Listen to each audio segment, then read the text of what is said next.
Hi guys, my name is Emma. Let's talk spooky stuff. Hi guys, I am back for another favorites, monthly favorites, June favorites. Let's get into it. I watched so much TV this month and a lot of movies actually, so I have a lot to talk about. So I started off June by watching 2 John Carpenter films that I needed to know about. I think I'd watched part of The Fog, but I hadn't watched it fully and I really enjoyed it. I know I gave it a 3 out of 5. 3 out of 5 is still a good score, but I really liked The Fog and it brought a different ambience than I was used to for these kind of 80s horror movies, so I really liked that. I then watched Assault on Precinct 13, which I wasn't a huge fan of. I could take it or leave it either way. I then watched the romantic comedy, which is just pure comedy really, Always Be My Maybe on Netflix, and I highly recommend it. Ali Wong, I hadn't seen any of their stuff separately, and I just kind of put it on, and if you haven't seen, Keanu Reeves is in this film, so if that doesn't make you want to see it, you're lost to me. But this film was so funny and so well done, and just such a good Netflix film. So if you're looking for something fun and kind of light-hearted, nice journey, which is really funny to watch, check this one out. I then watched Gaby Baby, which is an Australian documentary that focuses on a bunch of different children who grow up with same-sex parents, which I thought was really interesting, really well done, and just really informative. And then I did my guinea pig. If you haven't seen my, a guinea pig adventure, I watched all of the guinea pig films. I watched all 6 of the guinea pig films in a row.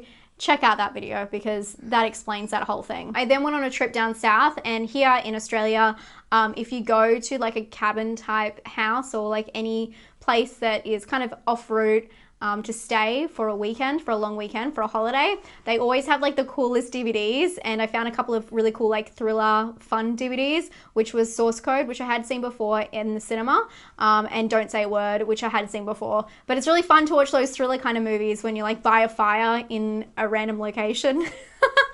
Oh my god, I am so strange. But I would recommend the Source Code if you like sci-fi films, and Don't Say a Word is a good like murder mystery, and it has Brittany Murphy, who I love. From there, I watched Henry, Portrait of a Serial Killer, which is a film that I watched because of the Does This Offend You? I wasn't a huge fan of this one. I can see some of you guys love it, some of you guys don't. But yeah, I just gave it a middle of the ground.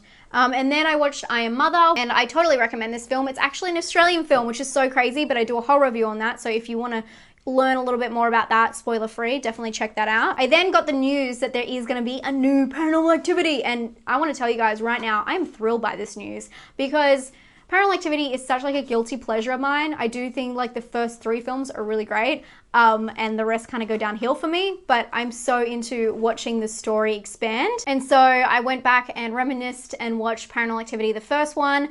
I gave this 4 stars because I just think it's such a great movie, and let me know if you guys score stuff on Letterboxd or however you score them, if you score it by what you personally like or what you think is a good movie, because I'm always torn between the two. But speaking about something that we can all agree on, I watched The Haunting of Sharon Tate, and I watched this because it was for a Does This Offend You stream, and it was not a good movie. I really didn't enjoy this. I felt it was slow, but I see a lot of you guys that I'm good friends with here not liking this at all.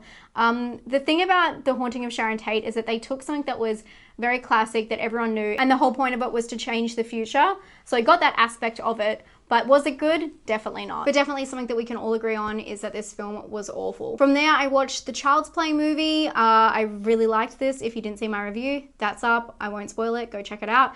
And then I watched the Veronica Mars movie because, as you'll see, I finished all of Veronica Mars, all 3 seasons, so I could finally watch the movie. And this is so cool because this is the first time I've seen Veronica Mars, and for me to not have to wait the years that everyone else waited to watch the first movie and now to see the series that's coming out in July is pretty cool. From there, I watched Paranormal Activity 2 and 3 because I was just on such a binge with it, and I'll probably watch 4 and 5 going forward, but I just really wanted to get back into the headspace of Paranormal Activity. It's been too long. I definitely watch number 1 and 2 like at least once a year. I love them so much. I then watched See No Evil with my patrons, which is such an awful film, and I would not recommend it to anyone. I know there's a number 2. I know this has got to do with some wrestler guy, and I know you guys are probably screaming at me right now, being like, Kane, whatever, but not my jam. I then went and saw Booksmart, which has just come out in Australia. Well, they had the pre-release, but it's not out here for another week, which is so crazy. I love this film. It was so funny, so clever, and it's so nice to see a movie that celebrates like the modern age, and it celebrates not even millennials, because it's not technically a millennial anymore, but it celebrates young people and doesn't just act like they're all dumb and entitled, and shows how smart they really are. And I think that that was really cool. I then watched Annabelle Comes Home, which I've just done a review on, so you can see my score right there.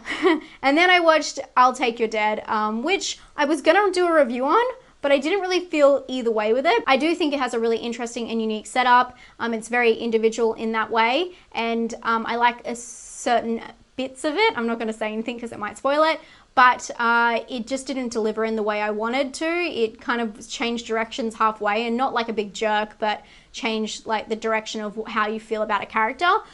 So I just kind of zoned out a little bit, but I do recommend you guys checking that out because I know a lot of people really liked it. So what I would recommend to you guys this month is I'll Take Your Dead, Booksmart, Child's Play, the remake, and that's about all. Oh, Always Be My Maybe. So it's not even all horror movies. Time to talk about television. I watched Black Mirror. A lot of you guys have been asking me what I thought about Black Mirror, particularly the Miley Cyrus episode. I loved the first episode of this series. I think it's one of the best episodes ever. I thought it was so smart, so clever, and really messed with your brain, which is what Black Mirror is known for. I would highly recommend the first episode. From there, I could give and take the second one. The last episode, I thought it was interesting. Did I think it was amazing? No. I really did like Miley Cyrus in it, and a lot of people don't like her, but I really do like her. But I just thought it was a little bit of a cop-out, and it could have been way more interesting if they focused more on the doll. And I feel like going back to Miley Cyrus all the time and like what was happening with her was probably a mistake, and just kind of took out of the Black Mirror feel. But the whole series, this whole series is so different to any other season because it's they all like close the same way and then have more details like during the credits, which is usually it's just straight to credits, and it was structured very differently. So I don't know, this season was very strange. It was also very short. I then finally watched the newest season of Wentworth, which I was so happy with. I mean, obviously, if you guys watch Wentworth, if you haven't seen it, you need to check it out. Yeah, I've definitely spoken about it before. It's an Australian show about a female prison, and it is like the OG prison show. It's actually based on Cell Block H, which is a really old school Australian TV show, which a lot of Orange is the New Black has taken bits and pieces from that, so it's really interesting. But I love Wentworth so much. Such a good Aussie show. And yeah, the last season was epic. It had changed the characters because, you know, in prison, people come, people go, but I really enjoyed it. And if you haven't checked out Wentworth, please just check out the first season and let me know what you think. From highs to lows, guys, I watched Slasher because you guys have been telling me so much to watch Slasher. I watched this first season. I thought it was like pretty garbage, to be honest. I know that people have said that the second season and third season get a lot better, but I thought I'd better start at the start. I know that each one is different. I really started to feel like it was a Lifetime movie made into a TV show. It just seemed so silly, and all the characters were so stereotypical, and it was just weird, and I was not a fan of season 1. Will I watch season 2 or season 3?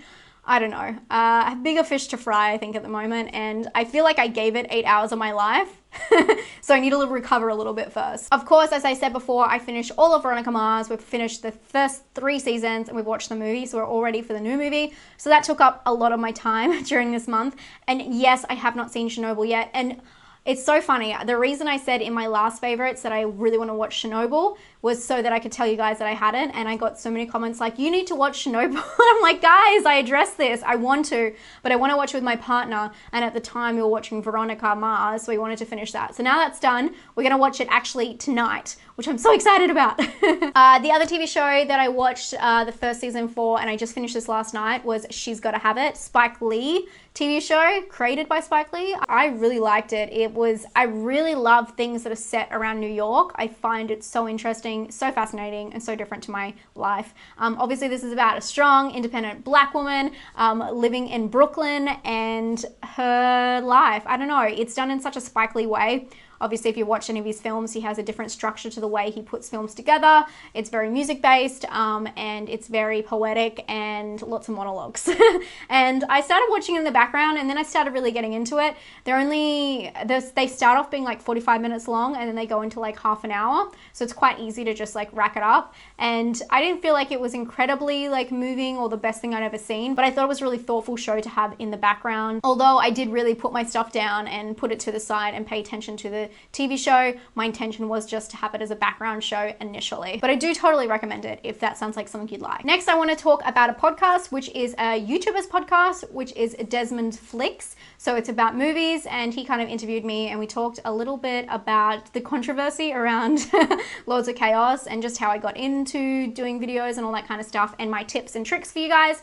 So I really do recommend checking that out. I'll link that down below. First up, I do want to say, as always, there'll be a Does This Offend You stream next month. If you haven't been to a Does This Offend You stream yet, man, you are missing out. But the details aren't up yet, but if you do follow me on Instagram or on Twitter, you will see them. But I am doing one of the Creepy Crawl channel spots next month, so I'll leave the details for when that is down below. If you don't know about the Creepy Channel Crawl, it goes through and gives an hour of airtime pretty much to a lot of different horror tubers, and you kind of follow along, and as you can watch each one each hour, and kind of just join in and be more of a community, and it just gets you to see new channels and all that kind of stuff. So I'm definitely gonna be part of that, and I will have a guest or two here. So I'll let you know about those details down below. And then we got to talk about Instagram. If you guys didn't know, on Instagram I do 2 lives a week where we play a game, and the game is called Name That Film. And when you name that film, when you're the first one to name the film, it's like a quiz. You get your name on the board. So as always, I'll go through some people who have been coming up. Misery Pop, as always, is doing really well. Michael, you're up there. You're getting up there, man. You're on 8 now. Fritz the Cats is always killing us. So he is nearly on 20. He's on 19. And Ben, you're still doing good. You're on 10. You guys are killing it. And I love seeing all the new names on here as well. I know I've written them really poorly, but it's so nice, and I love doing this with you guys, so thank you for making that always a treat. The last thing I want to show you guys before we leave is this. This is a German magazine. It's like pretty legit, right? But is it legit if yours truly is inside it? I could not believe I got contacted by this magazine ages ago. I totally forgot about it. And then some of you guys started like tweeting that you'd seen me in this magazine. And here I am in German. This is amazing. I cannot believe I'm in a magazine, and it's so legit. Like, I did not expect it to be like this. And I mean, I'm sorry, but I just don't know German magazines that well.